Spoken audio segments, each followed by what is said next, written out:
credeam că trăiesc un vis departe de realitate și că între noi avea să fie un sentiment aparte, dar ești departe, mult prea departe de mine. Sufletul meu e gol acum, varsă lacrimi și suspine fără tine. E ca și cum nu mai sunt eu și asta am tupeu să o spun, chiar dacă nu am fost mereu printre așternuturi albe sau peste câmpii cu flori, alergând ca doi copii, dar parcă mă trec fior de câte ori să mai repet că pot să te aștept. De câte ori mă uit la ceas, de atâtea ori respir încet. Simt cum se scurge în mine ultima clipă de viață și ca orice din lume să te văd acum în față, să te simt, să te cuprind, să te strâng în brațe, să te alin, să fiu cel ce avea să te răsfațe, să mă joc în părul tău, să-ți văd zâmbetul pe față și să ne iubim neîncetat până dimineață. Ai lăsat în urma ta doar gânduri adolescentine când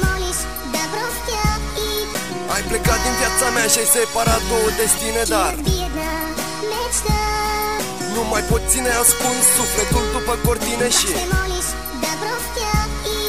sentimentul zace în mine, inima tinde să se închine. Regret că te-am lăsat să pleci acum 3 ani de zile, poate tu n-ai realizat, dar ai rupt sufletul în mine, m-ai făcut să devin slab. Eu te-am făcut să nu mă uiți, m-ai făcut să devin eu ceea ce n-au reușit mulți și aș muta munți să mă ascult, spunându-ți câteva cuvinte. Aș pune punți peste ocean și orice mi-aș aduce aminte, aș face orice compromis. Știu de unde am plecat, ți-aș spune clar că te iubesc, dar mă scuz că sunt băiat. Ai rămas în mintea mea, nu te pot scoate nici să vreau.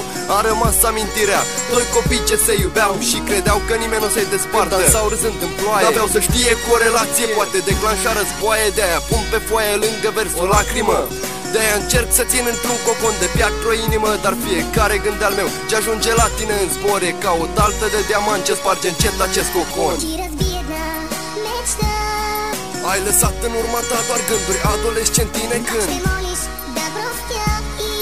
ai plecat din viața mea și ai separat două destine, dar nu mai pot ține ascuns sufletul după cortine și sentimentul zace în mine, inima tinde să se închine. Ai lăsat în urma ta doar gânduri adolescentine când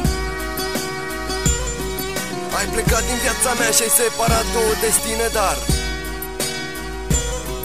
nu mai pot ține ascuns sufletul după cortine și